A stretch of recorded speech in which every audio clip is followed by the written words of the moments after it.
मैं जो अपने आप में मस्त होकर नॉवल पढ़ने में बिजी थी, अचानक ही मम्मी ने आकर पीछे से मेरे बालों को अपनी मजबूत पकड़ में थाम कर खींचा। इस अचानक हमले से मेरा पूरा सिर चकरा गया था। मैं कुछ कहती इससे पहले ही उन्होंने मुझे झंझोड़ते हुए कहा, तेरी हिम्मत कैसे हुई मेरी बेटी को रुलाने की? तू होती कौन है उसे ये बताने वाली कि उसे क्या खाना है और क्या नहीं? यानी तू अपनी औकात भूल रही है। वो मेरे बालों को झंझोड़ते हुए बोली। दर्द से मेरी चीख निकल गई थी, लेकिन वो जालिम बनी मुझे मारने में लगी रही। कहने लगी, आज मैं तुझे तेरी औकात याद दिलाकर रहूंगी। ये कहते ही उन्होंने अचानक मुझे घसीटना शुरू कर दिया था, जबकि मेरी जान हलक में आ गई थी। क्या वो मुझे आधी रात को घर से बाहर निकालने वाली थी?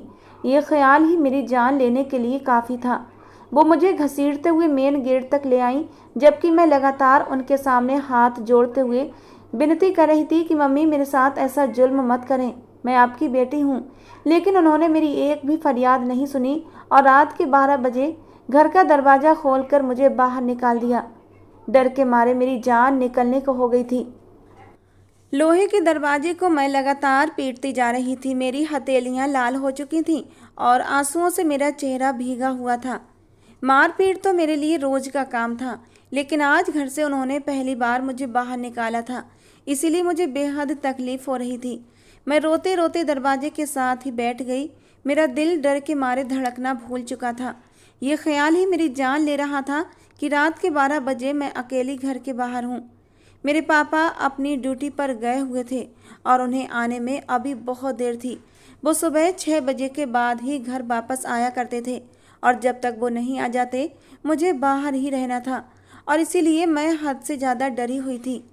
कुछ देर और बीती होगी कि अचानक मुझे ऐसा महसूस हुआ जैसे कोई मुझे देख रहा हो। किसी की नज़रें अपने ऊपर महसूस करके मैं फिर से बुरी तरह कांप उठी थी। मैंने चारों तरफ नज़र दौड़ाई तो पूरी गली सुनसान पड़ी थी।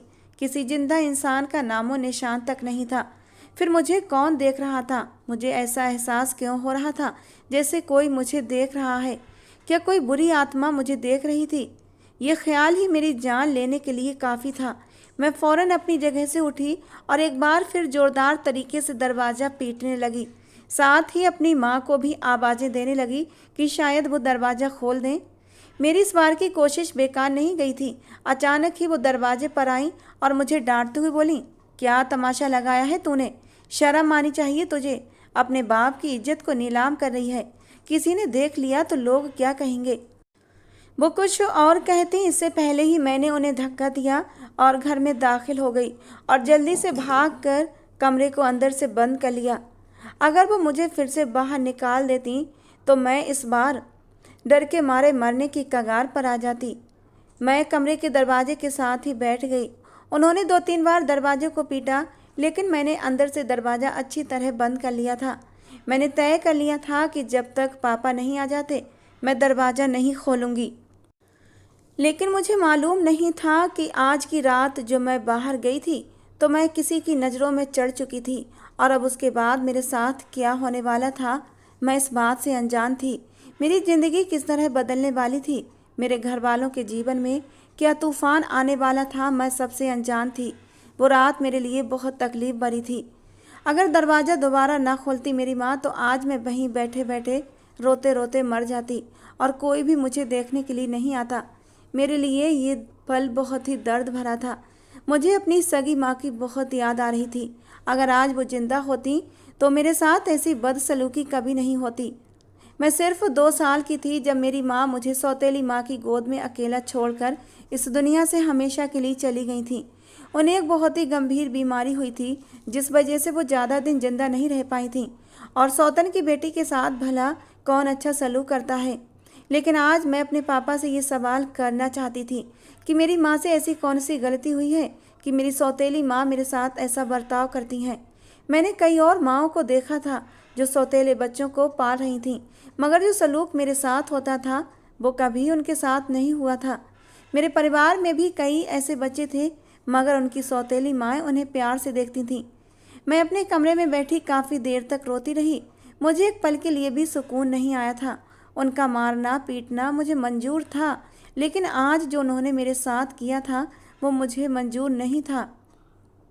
रात कैसे गुजरी मुझे कुछ पता नहीं था। मैं रोते रोते दरवाजे के पास ही सो गई थी। सुबह के वक्त जब पापा ने दरवाज़ा खटखटाया, उसी वक्त मेरी आँख खुली और मम्मी के जागने से पहले ही मैं तेज़ी से मेन दरवाजे की तरफ दौड़ी। लेकिन जैसे ही मैंने दरवाज़ा खोला तो मेरा दिल मुंह को आ गया था। मुझे साफ महसूस हो रहा था जैसे मेरे पैरों से ज़मीन खिसक गई हो, क्योंकि मेरे पापा के सिर पर पट्टी बंधी हुई थी और एक हाथ भी फ्रैक्चर हो गया था। उनकी हालत बहुत ख़राब थी। उनकी फैक्ट्री का ही एक लड़का उन्हें संभाल कर खड़ा था।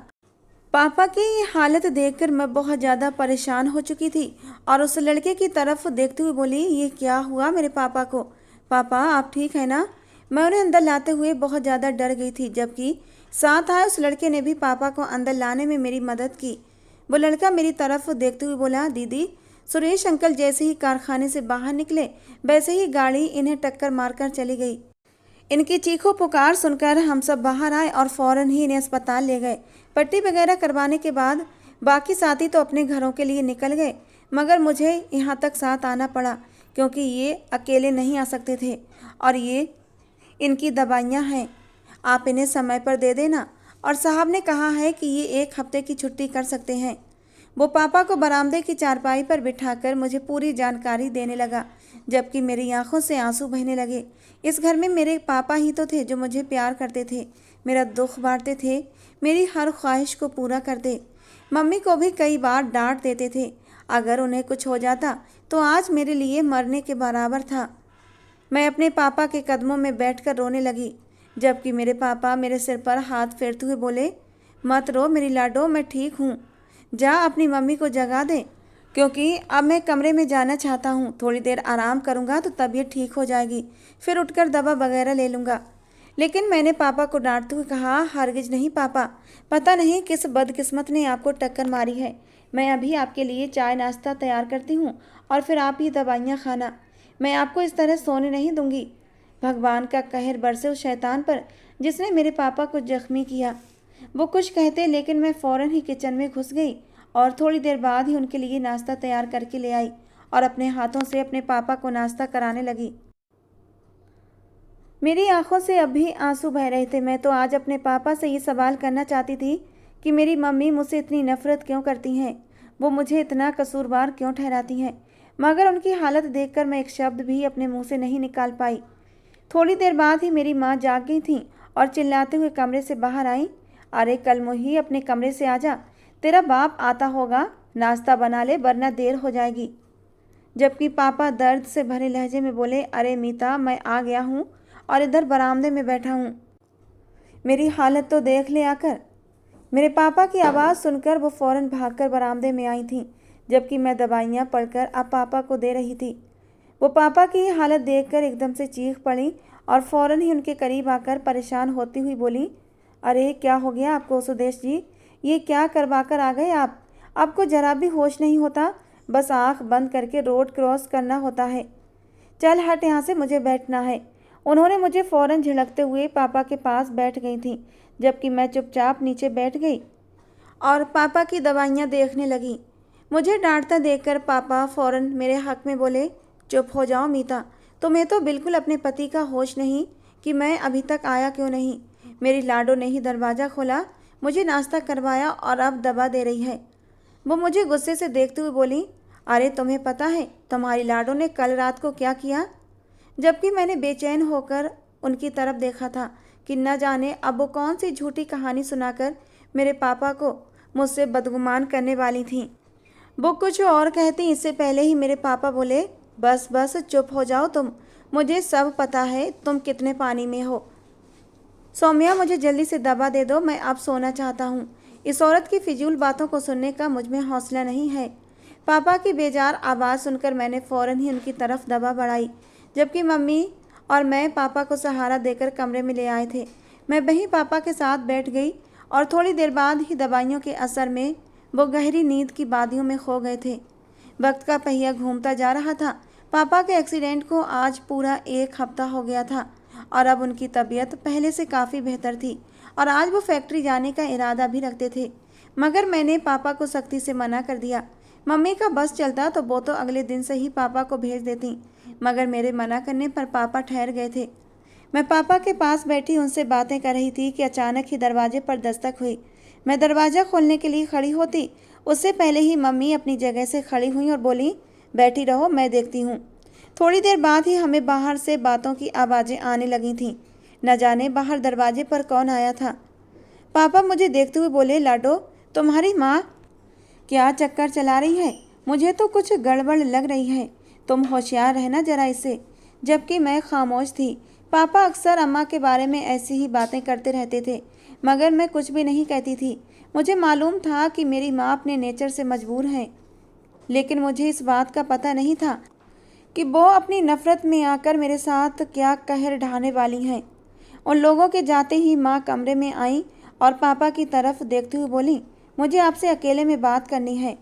तुम हम दोनों को थोड़ी देर के लिए तन्हा छोड़ना पसंद करोगी? जबकि मैं फ़ौरन अपनी जगह से खड़ी हो गई और कमरे से बाहर निकल गई। मुझे न जाने क्यों अजीब सी हलचल महसूस हो रही थी। मेरा दिल काफ़ी घबरा रहा था। ऐसा लग रहा था जैसे कुछ बुरा होने वाला है, मगर क्या, मैं इस बात से अनजान थी। थोड़ी देर बाद ही मम्मी के कमरे से तेज तेज चिल्लाने की आवाज़ें आने लगी थीं। वो रो रही थी और पापा गुस्से से दहाड़ रहे थे। मैं और निशी फ़ौरन ही कमरे में दाखिल हुए थे। माँ बार बार सर पीट कर एक ही बात की रट लगाए हुए थीं।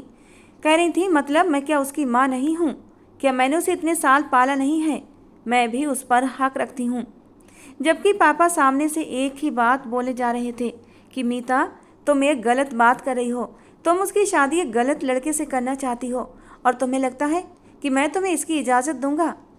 मम्मी एकदम अपनी जगह से खड़ी हुई और गुस्से में बोली, अगर आपने इस बात की इजाज़त नहीं दी तो मैं अभी के अभी खुद को आग लगाकर ख़त्म कर दूंगी। आप समझ क्यों नहीं रहे कि वो लोग बहुत अच्छे हैं। लड़का बस शराब ही तो पीता है, शादी के बाद सुधर जाएगा। जब जिम्मेदारियां पड़ती हैं तो बिगड़े से बिगड़े लड़का भी सुधर जाता है। वो तो सिर्फ शराब ही पीता है और ये तो बस एक मामूली सी बात है। अरे झोली उठाकर मुझे दुआएं देगी आपकी बेटी। लेकिन पापा किसी सूरत में माँ की बात मानने को तैयार नहीं थे। वो कुछ और कहते उससे पहले ही मेरी माँ किचन की तरफ गई। मेरी जान हलक में आई थी। ये सब क्या तमाशा हो रहा था? मुझे कुछ भी समझ नहीं आ रहा था। मैं मम्मी मम्मी पुकारते उनके पीछे गई थी, जबकि वो किचन का दरवाज़ा बंद करके खुद को आग लगाने की हर मुमकिन कोशिश कर रही थी। मैंने पापा के आगे हाथ जोड़ दिए। मैं तड़प उठी थी। जो भी था वो मेरी माँ थी। बाकी उन्होंने मुझे पाला था। अगर इस 2 साल की बच्ची को वो अपनी गोद में न लेती तो न जाने आज मेरा क्या हुआ होता। और मैं इतनी खुदगर्ज नहीं थी कि सिर्फ अपनी खातिर अपनी छोटी बहन निशी और अपने बाप की ज़िंदगी ख़राब कर देती। मैंने फ़ौरन अपनी तरफ से रजामंदी जाहिर कर दी थी कि जिससे मम्मी कहेंगी मैं चुपचाप शादी कर लूँगी, जो होगा देखा जाएगा। जबकि पापा भी फ़ौरन मम्मी के आगे हाथ जोड़ते हुए बोले, अरे मीता, मत करो ये तमाशा, मैं राज़ी हूँ, बाहर आ जाओ। मगर याद रखना, जो किसी की बेटी के लिए गलत सोचता है, भगवान ने उसके घर भी बेटी दी होती है। मेरे पापा ये बोलकर अपने कमरे में चले गए थे। जबकि माँ ने मुझे जीत भरी मुस्कान से देखा था, मेरी आंखें बाहर आई थीं। जो कुछ आज तक उन्होंने मेरे साथ किया था, भगवान उनकी बेटी के साथ ऐसा ना करे। लेकिन कहते हैं ना, भगवान के घर देर है अंधेर नहीं। इस हफ्ते ही उन्होंने मेरी शादी तय कर दी थी और रविवार की शाम मेरी शादी उस शराबी के साथ तय कर दी गई। मैं तो अपने दिमाग में न जाने क्या क्या ख्याल कर चुकी थी कि वो इंसान देखने में कैसा होगा, उसकी शक्ल कैसी होगी। लेकिन जब वो मुझसे शादी करने के लिए घर आया तो मेरे होश गुम हो गए थे, क्योंकि वो तो देखने में बेहद खूबसूरत था। छरहरा कद काठी, ऊंचा लंबा कद, लेकिन आंखें लाल सुर्ख हो रही थीं और होंठ भी स्याह थे, जिसका मतलब था कि ज़रूर वो आदमी शराब और सिगरेट पीता है। मेरा दिल बहुत तेज़ी से धड़क रहा था। कुछ ही देर बाद मेरी शादी बहुत ही सादगी से संपन्न हो गई थी और जब मेरी विदाई हुई और मम्मी हम सब बाहर आए तो मेरे दूल्हे ने मुझे बहुत ही प्यार के साथ फ्रंट सीट पर बिठाया था और सजी हुई गाड़ी में वो मुझे इस छोटे से मोहल्ले से लेकर चला गया था। मैं पीछे मुड़कर अपने पापा को देखती रह गई थी, लेकिन वो एक पल के लिए भी नहीं ठहरा था और ना ही मुझे अपने पापा से मिलने का मौका मिला। मेरी आंखों से आंसू सैलाव की तरह बह रहे थे। मैं भीगी आवाज़ में बोली, मुझे बाबा से मिलने तो देते, वापस चले, मुझे अपने बाबा के गले लगना है। जबकि अचानक ही वो सर्द लहजे में बोला, जिस बाप को अपनी बेटी का ख्याल नहीं होता उस बाप के पास जाना नहीं चाहिए। चुप करके बैठी रहो, मुझे फिजूल बोलना या सुनना पसंद नहीं है। उसकी सर्द आवाज़ सुनकर मेरा रोम रोम कांप उठा था। मैंने उस इंसान की तरफ देखा तो एक पल के लिए मैं डर से कांप उठी थी, क्योंकि उसके चेहरे पर चट्टानों जैसी सख्ती छाई हुई थी। बेशक वो देखने में खूबसूरत था, लेकिन उसकी रौबदार पर्सनालिटी मुझे खामोश करा चुकी थी। अगर वो इंसान शराबी था तो फिर उसके पास इतनी दौलत कैसे आई? क्योंकि जिस तरह वो बड़ी सी गाड़ी में मुझे विदा कराने लाया था, इससे साफ पता चलता था कि वो काफ़ी पैसे वाला था। अगर वो शराबी था तो फिर उसके पास इतनी दौलत कैसे आई? ऐसे कई सवाल मेरे दिमाग में घूम रहे थे। कुछ घंटे की दूरी के बाद मेरा ससुराल आ चुका था। मैं तो समझी थी कि ये आदमी गरीब सा होगा, ये गाड़ी जरूर किराए की होगी, लेकिन उसका घर काफ़ी बड़ा और साफ़ सुथरा था, जो बहुत ही अच्छे से सजा हुआ था और ज़रूरत का हर सामान मौजूद था। मेन डोर पर आते ही उसने मुझे अपनी बाहों में उठा लिया था। मेरे दिल की धड़कनें बेकाबू होने लगी थीं। ऐसा लग रहा था मेरा दिल बाहर आ जाएगा। वो बिना किसी भी रस्म के मुझे सीधा कमरे में ले आया और लाकर बिस्तर पर बिठा दिया, और फिर अचानक ही मुझे हुक्म देते हुए बोला, सौम्या, रिवायती दुल्हनों की तरह बैठ जाओ। मुझे तुम्हारे साथ कुछ बातें करनी है, कुछ अपनी सुनानी है, और तुम्हारा घूंघट भी तो उठाना है, क्योंकि मुंह दिखाई भी देनी है ना। उसकी अजीब बातों पर मेरा दिल बेकाबू हुआ था। मैं तुरंत ही उसके हुक्म को मानते हुए बैठ चुकी थी। मेरा दिल बेलगाम घोड़े की तरह दौड़ रहा था। मैं बिस्तर के बीच में बैठ गई थी और साथ में अपना लहंगा भी फैला लिया था। उसकी रौबदार पर्सनालिटी मुझे डरा रही थी। उसके हुक्म पर मैंने जल्दी से अपने चेहरे पर घूंघट डाल लिया था, और फिर वो मेरे करीब आकर बैठ गया, इतना करीब कि उसकी सांसें मुझे महसूस होने लगी थीं। उसने मेरा घूंघट उठाया और अचानक ही अपने सियाह होंठ मेरे माथे पर रख दिए थे। मेरा पूरा वजूद कांप उठा था। मेरे दिमाग में अजीब अजीब सोचें घूम रही थीं। मम्मी का तो कहना था कि वो शराबी है, जुआरी है, निकम्मा है, तो फिर मेरे सामने बैठा हुआ ये इंसान कौन था? क्या मम्मी के साथ भी कोई धोखा हुआ था, या फिर कोई और बात थी? वो मेरी आंखों में झांकते हुए बोला, जाने अजीज, इतनी ज़्यादा सोचों को सवार मत करो। बहुत जल्द तुम्हें सारे सवालों के जवाब मिल जाएंगे। बस आज की रात मुझे देखो, मुझे सोचो, मुझे महसूस करो। वो ये बोलते बोलते मेरे होंठों पर झुका और अपने प्यार की पहली निशानी दर्ज कर दी। फिर मेरा हाथ पकड़कर एक खूबसूरत सा ब्रेसलेट पहनाया और मेरी कलाई को चूम कर बोला, इसे कभी अपने हाथ से जुदा मत करना, बहुत चाहत से मैंने तुम्हारे लिए ख़रीदा है। ये बोलते ही उसने मेरी आंखों पर प्यार किया और कान में सरगोशी वाले अंदाज में बोला, इन आंखों से आंसू मत बहाना, क्योंकि मुझे तुम्हारी आंखों में आंसू पसंद नहीं है। मैं हैरान हो चुकी थी। मेरा शरीर एकदम डर के मारे कांप रहा था। ऐसा लग रहा था जैसे हम दोनों के बीच बहुत अच्छी जान पहचान हो, हम दोनों एक दूसरे को बहुत पहले से जानते हों। थोड़ी देर बाद वो मुझे बिस्तर पर लिटा चुका था और मुझ पर काले बादल की तरह छा गया था। मुझे तो लगा था कि मुझे दिन रात अपने पति के पास जाने के बाद मार ही मिलेगी, क्योंकि एक जुआरी और शराबी से क्या ही उम्मीद की जा सकती है। लेकिन यहाँ तो सब कुछ उल्टा था। अगली सुबह भी उसने मेरा बहुत अच्छे से ख्याल रखा था। कभी मुझे नाश्ता देता, कभी मुझे दूध देता, और कभी मेरे गाल पर प्यार करता, तो कभी मेरे लिए खूबसूरत सी साड़ी निकाल कर रख देता। कहता, तुम मेरी दुल्हन हो, हर वक्त सजी सबरी रहना। मुझे उजड़ी लड़कियां बिल्कुल पसंद नहीं। और मैं कल रात से कुछ नहीं बोली थी। वो जो मेरे होंठों पर झुका था, उसके बाद से मेरे मुंह को चुप लग चुकी थी। धीरे धीरे वक्त गुजरने लगा था। उसके संग रहना मुझे अच्छा लग रहा था। ऐसा लगता था जैसे मेरे बुरे दिन टल गए हों और अच्छे दिन शुरू हो गए हों। लेकिन असल हकीकत से तो मैं अभी तक जानकार ही नहीं थी। इस घर में मेरे पति के अलावा उनका एक भाई भी रहता था। कभी कभी एक औरत भी आती थी जिसने अपने चेहरे को मेकअप की कई तहों से छुपाया हुआ था। कहने को वो मेरे पति की माँ थी, मगर वो उस औरत सिर्फ पैसों की वजह से मुलाकात करती थी। मुझे वो औरत एक आँख नहीं भाती थी, और ना ही मेरे पति आकाश ने मुझे ज़्यादा उनसे बात करने की इजाज़त दी थी।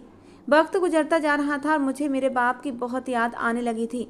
बहाने बहाने से मैं कई बार आकाश से बोल चुकी थी कि मुझे मेरे पापा से मिलना है, जबकि मेरी बात सुनकर वो गुस्से से कहता, बिल्कुल ज़रूरत नहीं है। जिस इंसान को तुम्हारी इज्जत करनी नहीं आती, जिस इंसान ने तुम्हें बेटी होने का मान नहीं दिया, भला उससे मिलने क्या जाओगी? जबकि मैं तड़प कर बोली, ऐसा कुछ नहीं है आकाश। मेरे पापा हमेशा मुझसे प्यार करते थे, मुझे मान देते थे, लेकिन उनकी भी कुछ मजबूरियां थीं जिनके बोझ तले वो दबे हुए थे। पर आकाश इस बात को मानते ही नहीं थे। करीब 1 महीने बाद उनका दिल थोड़ा नरम हुआ और उन्होंने मुझे मायके जाने की इजाज़त दी। मैंने खुद को बहुत अच्छे से सजाया था, क्योंकि पहली बार पापा से मिलने जाना था, इसलिए मैं बेहद खुश थी। आकाश मुझे अपनी बड़ी सी गाड़ी में खुद छोड़ने गए थे और साथ में कहा था कि 2 घंटे बाद ही लेने आ जाऊंगा, तैयार रहना। मैं ऐसे समय पर आई थी जब पापा घर पर होते थे। जैसे ही मैं घर में दाखिल हुई, उनकी खुशी का कोई ठिकाना नहीं था। उन्होंने फ़ौरन ही मुझे गले से लगा लिया, जबकि मैं भी अपने पापा का साथ पाते ही खुशी से निहाल हो गई थी। मुझे अपने पापा बेहद कमज़ोर लग रहे थे। उनसे खैरियत ही पूछ रही थी कि इसी बीच मम्मी और निशी भी कमरे में आ चुकी थीं। उनकी तो हैरत की हद ही ख़त्म नहीं हो रही थी। मम्मी कई बार इस बात का जिक्र कर चुकी थी कि इतना जेवर और इतनी महंगी साड़ी तुम्हें किसने दी, जबकि मैंने भी इतरा कर कहा था मेरे पति ने दी है। पर अगले ही पल मेरी आंखों के हाव भाव बदल गए थे और मैंने उनकी तरफ देखते हुए कहा, मगर मैं आपकी हमेशा आभारी रहूँगी कि आपने मुझे इतने अच्छे इंसान से साथ शादी करा दी। और वो मेरी बातें सुनकर जल भुन गई थीं। मेरा इरादा उन्हें जलाने का नहीं था, पर मैं उन्हें बताना ही नहीं चाहती थी कि जो लोग सब्र करते हैं, भगवान उन्हें फल भी उतना ही मीठा देता है। लेकिन मैं नहीं जानती थी कि मेरा मायके जाना निशी के लिए कितना बुरा साबित होने वाला था। मम्मी की आंखें बदल गई थीं। अगले दिन ही वो मेरे ससुराल पहुंच गई थीं। साथ में निशी को भी लेकर आई थीं, क्योंकि उन्हें भी मालूम था कि मेरा एक देवर है जो अभी तक कुंवारा है। मेरी उससे बहुत कम मुलाकात हुई थी, मगर जब भी हुई थी उसने मुझसे कोई बात नहीं की थी।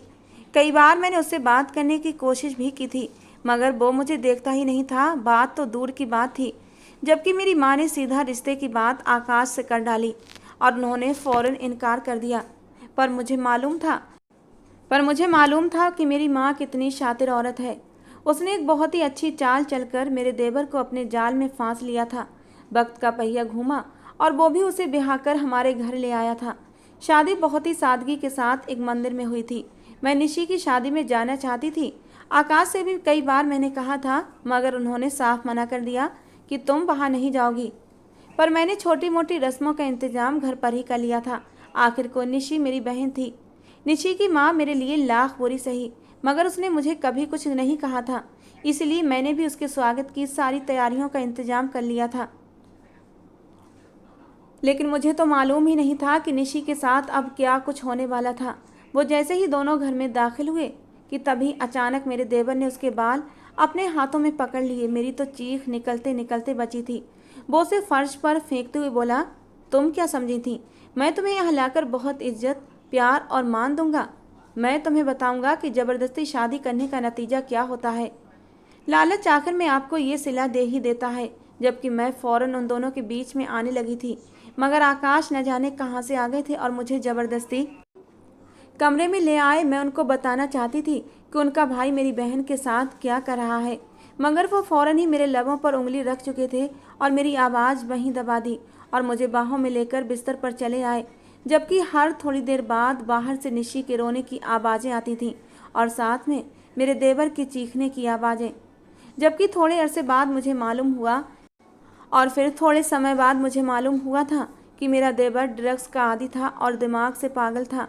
ना वो किसी से बात करता, ना ही कोई उससे बात करता था।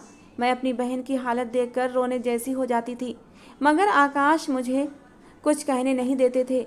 वो सिर्फ एक ही बात बोलते कि मैंने तो पहले ही इस रिश्ते के लिए तुम्हारी माँ को मना किया था, लेकिन तुम्हारी लालची माँ नहीं मानी। अब ये तुम्हारी माँ की सज़ा है जो उसने तुम्हें सारी ज़िंदगी तकलीफ़ पहुँचाई। ये उसी का खमियाजा है जो उसकी बेटी अब सारी ज़िंदगी बर्दाश्त करेगी। जब भी निशी को मौका मिलता है, वो मेरे गले से लगकर फूट फूट कर रोती है कि दीदी मुझे जालिम इंसान से बचा लो, ये बहुत बुरा है, मुझे बहुत तकलीफ़ देता है। और मैं मजबूर थी, कुछ भी नहीं कर सकती थी, क्योंकि आकाश के भाई रोहन के चंगुल से निशी को बचाना नामुमकिन था। वो किसी भी तौर निशी को तलाक देने के लिए राजी नहीं था। जब मेरी माँ को हकीकत पता चली तो वो भी फूट फूट कर बहुत रोई थी। उन्हें भी अपनी गलती का एहसास हो गया था। मुझसे हाथ जोड़कर माफ़ी मांगी कि मैंने तुम्हारे साथ गलत किया, इसीलिए भगवान ने ये सज़ा मेरी बेटी को दी है। तुम्हारे सब्र का फल तो तुम्हें सूरत में मिला कि आकाश बहुत ही अच्छा पति साबित हुआ। मैं तो उसे शराबी और बहुत ही गरीब समझ रही थी, क्योंकि उसने रिश्ता करने वाली से मुझसे यही कहा था कि लड़का शराबी है, कोई काम धंधा नहीं करता और बहुत ज़्यादा गरीब है। मैं तुमसे छुटकारा हासिल करना चाहती थी, इसीलिए मैंने तुम्हारी शादी आकाश के साथ कर दी। लेकिन मुझे नहीं पता था कि वो तो इतना अच्छा, अमीर और कमाऊ लड़का है। मुझे नहीं पता आकाश ने झूठ बोलकर तुमसे शादी क्यों की, लेकिन जो भी हो, मेरी निशी के साथ बहुत गलत हुआ। मेरी माँ रोते रोते अपने घर चली गई थी और इस बात के बारे में तो मैं भी सोच रही थी कि आखिर आकाश ने मुझसे झूठ बोलकर शादी क्यों की थी। वो सीधे तरीके से भी तो मुझसे शादी कर सकता था। और जब मैंने यही बात आकाश से पूछी तो आकाश ने कहा कि अगर मैं सीधे तरीके से अपना रिश्ता तुम्हारे घर भेजता तो तुम्हारी माँ कभी भी तुम्हारी शादी मेरे साथ न करती, क्योंकि वो तुमसे नफरत करती थी और तुम्हें कभी ऐशो आराम की ज़िंदगी नहीं दे सकती थी। उस दिन रात के समय तुम अपने घर के बाहर दरवाजे पर बैठी रो रही थी और बार बार दरवाज़ा खोलने के लिए मिन्नतें कर रही थी। उस समय मैं वहाँ से गुजर रहा था। तुम्हें रोता हुआ देखकर मेरे दिल को कुछ हुआ था और उसी पल मैंने फैसला कर लिया था कि मैं तुम्हें सहारा दूंगा, क्योंकि पहली नज़र में ही तुम मुझे बहुत मजबूर और लाचार लगी थी। और जब मैंने छानबीन करवाई तो मुझे पता चला कि तुम्हारी सगी माँ इस दुनिया में नहीं है। तुम अपनी सौतेली माँ के रहमो करम पर हो और इसीलिए मैंने इस तरह झूठ बोलकर अपना रिश्ता भेजा। जबकि मेरी मम्मी जब भी निशी की हालत देखती हैं तो अब तकलीफ से रो पड़ती हैं, मगर अब उनके हाथ में कुछ भी नहीं था। मेरा देवर और मेरा पति एक सियासी पार्टी से संबंध रखते थे, इसलिए किसी भी कीमत पर उनके खिलाफ कोई एक्शन नहीं लिया जा सकता था। मम्मी ने पूरी कोशिश की थी कि निशी को तलाक मिल जाए, मगर पुलिस भी उनके खिलाफ जाने को तैयार नहीं थी। लेकिन मैं अपने भगवान से दुआ करती हूँ कि मेरी बहन निशी की ज़िंदगी में भी सुकून आ जाए। वो मेरा खून है और मैं अपने खून को इतनी तकलीफ़ में नहीं देख सकती। दोस्तों, आज की हमारी ये कहानी आपको कैसी लगी ज़रूर बताना। पसंद आई हो तो प्लीज़ लाइक करना। रोज़ एक नई कहानी सुनने के लिए हमारे चैनल को भी सब्सक्राइब करना। मिलते हैं दोस्तों अगली किसी नई कहानी के साथ।